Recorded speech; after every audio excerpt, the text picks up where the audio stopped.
Hey guys, Ted Bogert with The TED Show and our fantastic series, Talk It Out, with my co-hostess with the mostest, Kendra Davies. What's up, Kendra? Hello, everybody. How are you doing today? I am excellent. I am excited to talk about grief and regret. Yeah, most people don't say that, so that's fascinating. No. I told you before we went live, these are deep, very, in my They opinion, are. incredibly deep topics that we don't talk a Mm-hmm. lot about. Maybe we Nope. say it. A lot of people say, I have no regrets. You hear all the different things out there. So I'm fascinated by this topic. I think it's super important. But before we dive in, tell them a little bit about you if it's the first time they're joining us. Hello, everybody. My name is Kendra Davies, and I am a life coach and a positive psychology practitioner, and I own Stellar Life Coaching here in Orlando, Florida. And I work with individuals, couples, executives, businesses on all things being a better human being. I specialize in emotional processing and challenging limiting beliefs and fears. That's kind of my go-to, my secret weapon. I love all the the good coachy words in there. You You said like a lot that? of good things. Yeah, a lot of good I stuff. try. I'm not new here. Juliana says, wow, I need this. I think we all need this, Juliana, to be Yes. honest with you. All right. Yeah. So before we get started on the actual topic, why did you, because I usually, just so you know our format, about Sunday night, I go, oh God, I forgot. I need to get a topic from Kendra. I text Kendra. She comes up with something amazing like this. And then we go to town. But I never asked you where you came up with the topic. So why grief and regret? So I chose grief and regret because a client, a participant in workshops that I've held, passed away 2 weeks ago, almost 2 weeks ago, 10 days ago. And so it hit a solid group of folks that I know pretty hard, and it hit me hard. She was the same age as I am. She has a son a similar age as mine. And in the kind of work that I do with people, I get very intimate very quickly. So even if I've only interacted with you for 3 or 4 hours, we have connected on a deep and personal level. And she was brilliant and hilarious and funny, and she did all of the work. And it was just one of those things. I felt almost blindsided, like it snuck up on me. And I took the week off last week. So if any of my clients are watching, you know why I canceled. Now you know. Now you know. And I took the whole week off. I think I spoke to one client all week. And, I created the space because I felt like I needed to drop into it. Like it was so heavy. And then I was thinking about the pandemic, and then I'm thinking about civil unrest, and I'm thinking about fucking racism and white supremacy, and I'm thinking about all of the grief in the world right now. And I thought it would be necessary, because I think that oftentimes we think that grief is reserved for death of human beings or animals, and I think that it's also the death of the lives that we thought we would have, the partners, the relationships that we thought we would have, where we thought we would be at this point in our lives. Fuck, my plans for 2020, I'm grieving those. No doubt. How's that going for you guys with a calendar? You know what I'm saying? Like, I had serious plans, and I started off on fire.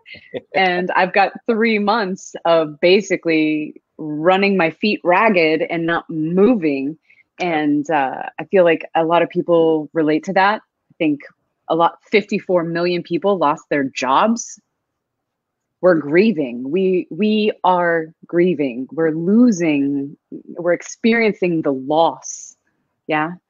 There's lots of loss. You're right. The loss, there's just so many things. And if you want to feel it, turn on mainstream media for about 5 minutes, and it's overwhelming. It weighs you down. But I love what you said earlier before we go global. I think people think of grief, they affiliate it with death. I think of it like we used to call it the grief buffet. So, you go to the Hmm. funeral and there's all this great food, or somebody in your family dies. So it's a great time to eat, but not necessarily grieve. But Mm, relationships as well. So I think people don't realize that they're grieving over a relationship. That grief is real. That is a yeah. pain. Yeah. And how would you describe grief? Is it all pain related? Is it a emptiness? What do you No. when you are grieving? What are you doing? What are you feeling? So if I go for me, so from 35,000 feet, I don't think that grief is one boxed Agreed. way. This isn't grief, right? So the way I experience it, the way you experience, and the way anyone else experiences it is different, and it lasts for different lengths of time. But for the most part, for myself, I think grief feels like heaviness. Yeah, like it's different from depression. Like I've been depressed where I didn't want to do things, but there is an element of I don't want to do anything else except weep, like Yes. cry, like guttural from my chest cry. And I think grief also feels like not being able to be emotionally available or caretake for other people, right? Like when I allow myself to grieve, which allowing is the key word because we're not taught how to grieve at It's true. all. So when I allow myself to grieve, I have to allow myself to take up all the space and feel what is there. And sometimes that's anger, sometimes that's sadness, sometimes it's like rage. It can fluctuate. We talk about the stages of grief from denial to acceptance. I feel like any of those stages is appropriate, and I think that at each stage you're going to feel a different way. If you were to ask me for last week, I think it was just taking up the space, letting it be heavy, talking. I invited the fabulous Sarah Beth Jackson from Alight and Aligned Yoga over to my home, and she did her magic. And I cried and I let my body process that grief. I think our bodies store our emotions. You can And feel it, right? And oh, everybody holds yes. it differently, but you can tell when I can tell when I'm talking to somebody that one interesting word, whatever that tipping point word is, and they're going to lose it. And I don't mean angry. I Hmm. mean burst into tears. I think we store it so Yeah. much, and so your Yeah. body has nothing. What are you going to do with it, right? So it Yeah. manifests in lots of illnesses and Exactly. things that you're going through.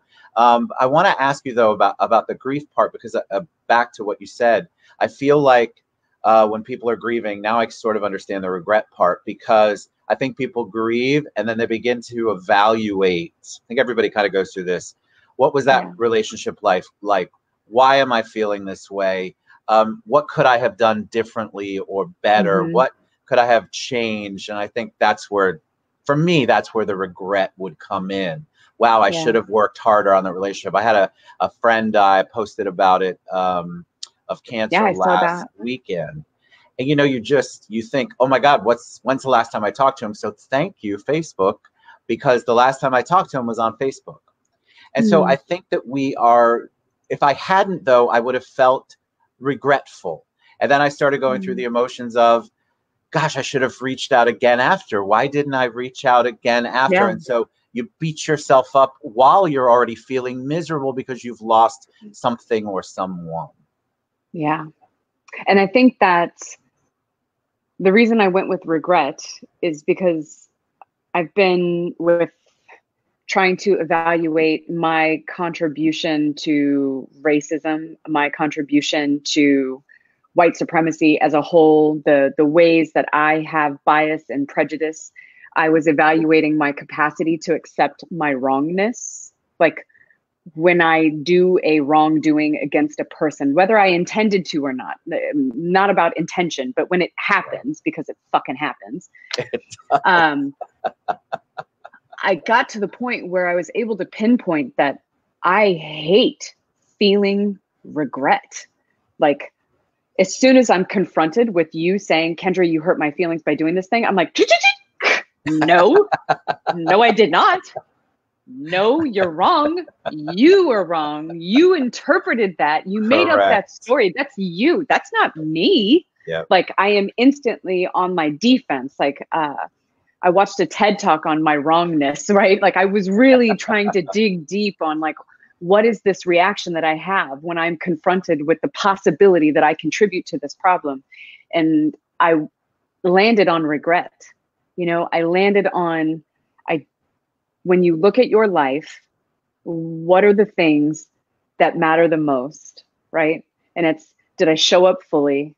Did I live within my fucking values, right? Like, when did I step out of my values, and who is affected by that? Because it's not just me and it's not just them. It's a ripple effect, right? Agreed. Yeah. Relationships, love, calling them back, responding to text, like, all those things are completely innocuous until they die. And then it matters. And then you're confronted. And the question that I kept asking myself after my client died was, like, what the hell are you doing? Like, not what are you thinking? Not what are you leading? Not what are you working on? Like, what are you doing? And like, my answer was like, oh, well, COVID. So I was just, it's short term, it's just temporary, but I'm just not doing the things because it's temporary. And now I'm like, is it really though? No.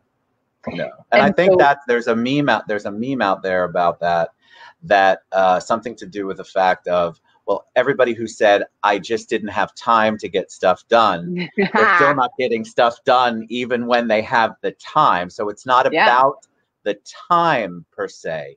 It's about choices and what you do. And I feel like that's where regret comes in a lot, because I feel like people make these choices. And my thing to people always is, you don't have to speak. I'm thinking of somebody right now who's not happy with me. They don't know that I know that they're not happy with me, but I know that they're not happy with me.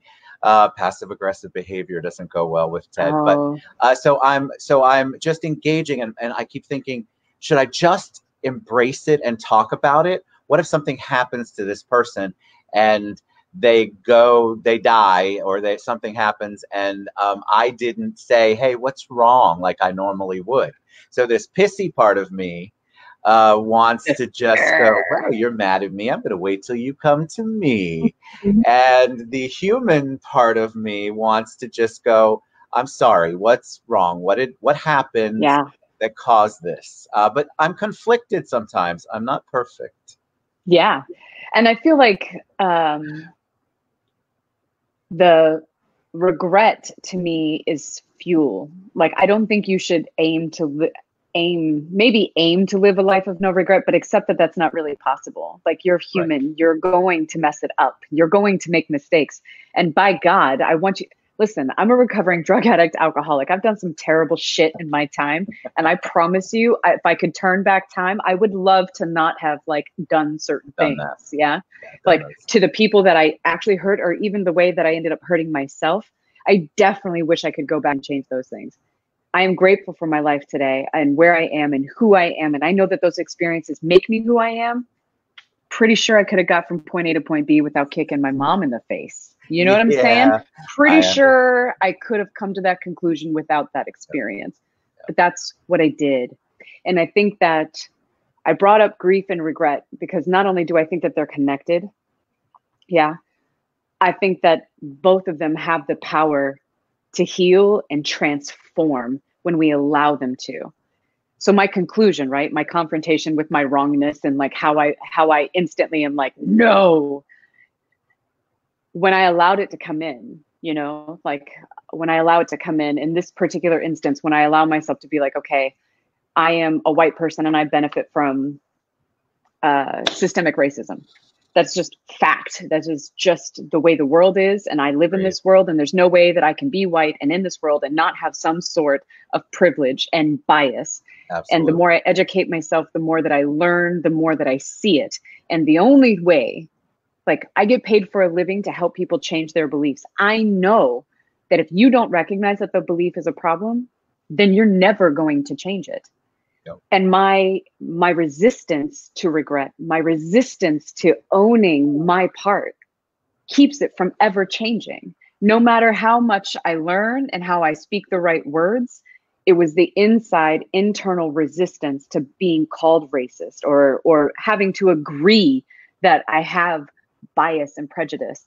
And I think that doing that work for regret allowed me to see that there were relationships that I didn't have. There were people that I discredited. There were people that I overlooked that I assumed were less than. Yes. And if I don't allow myself to experience that and have that regret and then grieve, like there's a loss. There's a loss for me, but there's a loss of the relationships that could have happened, money that could have been made, people I could have served. There's so much lost because of it. There's a great scene. There's a great scene in trying to get emotional about it, but in Schindler's List, where he, at the end of the movie, he has regret because he could have sold the car and it could have saved more people. And that, to me, it's like, wow, that's the kind of stuff I think people are dealing with. I think you hold on to it. I have little regrets all day long. So the people that say that they have no regrets, God bless you. I don't know how you do it. I have regrets all day long. Like I was telling you before we went live that my 2 o'clock got messed up, and I'm sure I was being pissy petty Ted and going, oh my God, why can't we just get this stuff together? It had nothing to do with that. I regret feeling that way, even though I wasn't that way with the person. I'm like, why are you even thinking like that, Ted? So I go through these episodes all day long. All you people who never feel regret, I wish I had that gene sometimes. But it checks me. It keeps me in check. And it can also be momentum and fuel if we let it come in. Grief is complex, regret is deep. And if you let it come in and rearrange the furniture, right, then it delivers you to a different version of yourself, one that isn't going to make that same mistake. I had a client once who, I forget which the roles were, but she was witnessing somebody belittle a Spanish speaker, right, on an airplane. And she was watching it. She got front row seats to the show. And she said that she was so enraged, but she didn't move and she didn't stand up. And by the time she came to me, it was 8 years later. And it's 8 years. It's still haunting her. And she's paying me money to talk about it. Do you get what I'm saying? Yes, I do. Regret is real. And so for us in this context of today, not just the everyday regrets, but like when I don't show up in the world in the way that is aligned with my values, I am hurting people. Yes. I am contributing to a greater problem when I'm hiding, when I don't allow that momentum, that transformation. What is it? Fire purifies. And when you think about when you get nervous, when you're in that situation where fuck, I'm gonna have to confront this person. I'm going to have to stand up. I have to say something. I have to say stop. I have to say no. And your body gets hot and it just gets wild inside. Yep. Purification by fire. Do I stand up? Do I say the things? And do I stay in my values? And when we don't, people get hurt. We get hurt. We experience loss. And I think that the grief and the sadness and the anger, we're just not taught how to let them come in. And for me, it's about being grounded. And remember, we talked about last week how like negative emotions like anger, the energy doesn't dissipate. It has to have a place to go. It has to have energy. It's energy that needs to be expelled. Otherwise, it just keeps getting projected, right? Yes. Last week for me was just about moving that energy around. Like my prayer and meditation went up 5-fold. I did not see clients. I surrounded myself with people who loved me. I had Sarah Beth over and she did some powerful, powerful work with me. And I got to weep. Like, I don't know how to, like, it's ugly cry. You know what I'm saying? Like, I totally know. I don't know how people can emote truly if you don't have an ugly cry at some point. Just honestly. I mean, ugly crying is where it's at, because at that point you don't give a flying F about anything. And you're like, I just need to get this out. Your body, your soul, your spirit it needs to birth it out. It needs to get rid of it. Yeah. And it's just so powerful to have. But I think a lot of people feel like grief, showing emotion and grief is a weakness. I feel Mm, like they think it's I need to be the sure. strong one. Have you ever heard someone say that, especially Yeah. around funeral time? I've got to be strong Hmm. because of my mother, my father, my wife, my whatever. You have to be strong, and you never. Most people don't follow up with those people to see when they finally got to a point where they could process the grief. Yeah. And I'm sure you And see I a lot think, of those people. dude, so when I say I do emotional processing, like we process actual emotions such as anger, such as grief, such as sadness. Like we process that. And by process, I mean we actually experience it in our bodies, in our faces, with our words. Like we really go in. And I will tell you, as somebody who supports people, if you've never seen a human being collapse into themselves and weep, I mean, snot, sweat, tears, just completely allow themselves to be what they are, right? Not the mask. We've all got the sadness inside and we smile and we're like, oh, hey, how are you? I'm excellent, Right. like, and then deep inside we're dying, right? The moment that a human being shows you who they really are and they do not hold back, and I've never seen anything more beautiful in my entire life. Like I have goosebumps. I think about Costa Rica. I think about my Phoenix retreat ladies. I think about these human beings who are brave enough to feel what they feel and let it devour them. And what they do when they stand up afterwards, the weight that is gone, the freedom that is felt, the connection to their bodies, to their children, to their partners, to their work, to their passion that they can finally feel because they're not lugging around 500 pounds of childhood trauma and Right. and failed marriages and how their life is supposed to be, right? That not good Yes. enoughness. We have to grieve all of that. If you've lived in your not enoughness for 20 years, right? Like you not being good enough is basically what's fueled your perfectionism, let's say, and your need for achievement. When you confront that, you're grieving because that survival technique that you learned so long ago that worked for you, that stopped working, when it's not working anymore and you're trying to force it and it's not working, when you let it go, you grieve that loss. You Right. grieve what you thought was true. You grieve the people that were affected. You grieve the life that you thought you were going to have. You grieve. And there's no other way to go about it. We And all so what need do it. people do when somebody has that moment? First of all, I encourage Mm, all of you to have that moment. If you haven't had it, reach out to Kendra Davies. A little plug there. But when you have that moment, you have that cathartic moment, and then life changing. I think for anybody I've seen do exactly what you're talking about, it's life changing. mm-hmm. Uh, what next? Yeah. Because I think So, people anchor into holding on to those things. So as we talk about on the sure. show a lot, it's their normal, it's their comfort zone.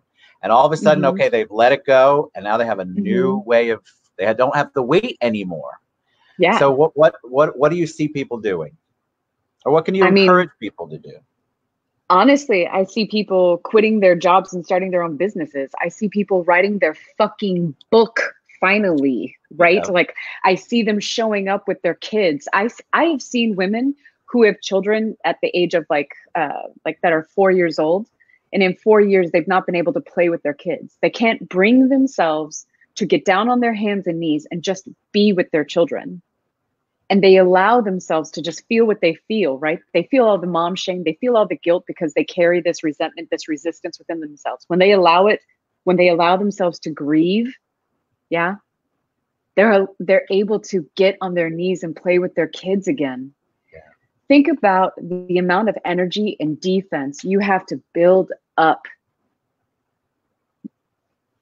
It's impossible to feel joy at the same time. Like just because you've learned to like black and white doesn't mean color is not the bomb.com. You know All what I'm right. saying? Like if Yes. you've been seeing the world in black and white operating at 75%, imagine, imagine what you could do if you dropped the armor, you did the work, you grieved truly, and you got color, you got technicolor. Yeah. You could see and perceive and allow yourself to feel joy and love and abundance and feel truly connected. I don't see that. I don't see that allowing, denying negative emotion allows you to feel positive emotion. I don't think it works that way. I agree. And I think that people really do have this transformation. There's Juliana was saying that she did that and she's free now. And I think it's this freedom that you get. And sometimes, like I had some of the work that I've done in the past. Well, I've done all of my work with someone, and that's one thing I want to ask you. So if you are at that point and you want to grieve, you want to talk, you have to be able to admit that sometimes your circle, including your family, are not the right people to help you through that process. For me, because sometimes those people are still around that have contributed to it or were part of it or impacted by it. And so I always encourage people to get with, a Kendra, because it makes such a difference. You can really emote to that person, and you know that you're going to be in a supportive, safe environment. I think a lot of people don't have that. But once they get free, like Juliana did, they can go back and they're stronger, and it's not weighing them down anymore. Yeah. I think that you can do it with a coach. You can do it with a counselor. You can do it with me. You can do it in a workshop. You can do it on a retreat. There are many, many opportunities. I strongly suggest, if you want to do that deep work and you've never done it before, definitely do it with another person. But one way that I think is really powerful and it's cathartic is to write it and burn it, right? Because grief is about mourning and accepting that something is gone, like letting it go. And to me, the mourning part is about writing out all the things that are gone as a result of this. As a result of losing this job, this identity, this achievement, this child, this partner, this life, this identity, whatever it is, mourn it. What is lost? What does it feel like? How does it feel like in your fucking body? How does it affect the way you see the world and yourself? Write it out. Sometimes if it's a person, you could write them a letter directly, right? If they've passed, and you write them a letter. And maybe your grief is that you absolutely hate this person and you hate that you still grieve them, right? Write it out and don't clean it up and don't make it fancy. Like, do the mind dump exactly as it is. Don't dress it up. Don't try to use your intellect. Like, just get it out as it is. And then when you're ready, burn that motherfucker. Do it. Burn Just it. Get rid of it. Get rid of it. We should have one of those. Go. I've done one of those before, where you burn you write it all down and then you burn it. We should do that live once. We burn our shame on retreat. Burn our shame. All right. How do people reach you? And there are comments, and I see you guys, and Kendra is really good about making sure she answers. And of course, I'll pipe in as well. But I want people to be able to reach you. What's the best way? Sure. You guys can reach me at stellarlifecoaching.com. Again, my phone number is there. You can text that phone number if you have any questions. If you want to schedule time, I offer a free complimentary introduction session. It's 30 minutes. We can talk. We can see if it's a good fit and move on from there. But stellarlifecoaching.com is the best way to go. Fantastic. Thank you, love. That was awesome. I got choked up. See, that's good. See, there's still work to be done. Sweet Teddy. All right, we'll be back next week. I'm not sure if we're going to continue talking about grief and regret. I still have more questions, but we'll certainly incorporate it in. Thank you so much for all you do, Kendra. We love you guys, and we will see you soon. Bye. See you guys next week. Bye.